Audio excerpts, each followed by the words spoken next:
Editorial T. వాణి. అనన్య భక్తి. గురువుగారు, భగవంతుడిని సంతోషపెట్టాలంటే నేను ఏం చెయ్యాలో చెప్పండి అంటూ ఉత్సాహంగా అడిగాడు ఒకానొక కుర్రసాధకుడు గురువుగారిని. తన తెల్లటి పొడవాటి గెడ్డాన్ని నిమురుకుంటూ కాస్సేపు ఆలోచించిన గురువుగారు ప్రక్కనే ఉన్న శ్మశాన వాటికకు వెళ్లి అక్కడ ఉన్న శవాన్ని బాగా తిట్టిరా అని చెప్పారు. ఆశ్చర్యపోయిన ఆ యువకుడు శ్మశానవాటికకు వెళ్లి అక్కడ అంత్యక్రియలకు సిద్ధం చేయబడుతోన్న ఒక శవం దగ్గర కూర్చుని చెవిలో, జీవితాంతం గానుగెద్దులా డబ్బు సంపాదన కోసం కష్టపడ్డావు. ఒక్కరోజైనా భగవంతుడిని తలుచుకున్నావా? జన్మంతా వేస్ట్ చేసుకున్న నువ్వు భౌతికంగా మరి ఆధ్యాత్మికంగా కూడా పెద్ద ఫెయిల్యూర్వి అంటూ తెగ తిట్టేశాడు.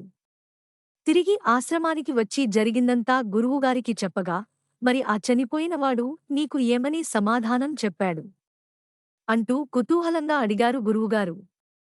ఆ ప్రశ్నకు మరింత ఆశ్చర్యపోయిన యువసాధకుడు, అతడు చనిపోయాడండి. నాకు ఏం సమాధానం చెబుతాడు అని బదులు ఇచ్చాడు. అయితే ఈసారి మళ్ళీ వెళ్ళి ఆ శవాన్ని బాగా పొగిడిరా అని చెప్పారు గురువుగారు.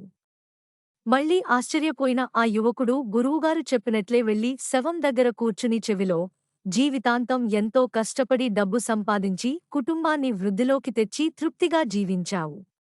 దానధర్మాలు చేసి సమాజానికి సేవ చేశావు. ఆధ్యాత్మిక సాధనలు చేసి నిన్ను నువ్వు తెలుసుకుని నీకంటే గొప్పవాడు ఈ లోకంలో ఇంకెవరూ లేరు అన్నట్లుగా జీవించావు. నువ్వు ఎంతో మందికి ఆదర్శం అంటూ అతడిని బాగా పొగిడి వచ్చాడు. ఈసారి ఏం సమాధానం వచ్చింది?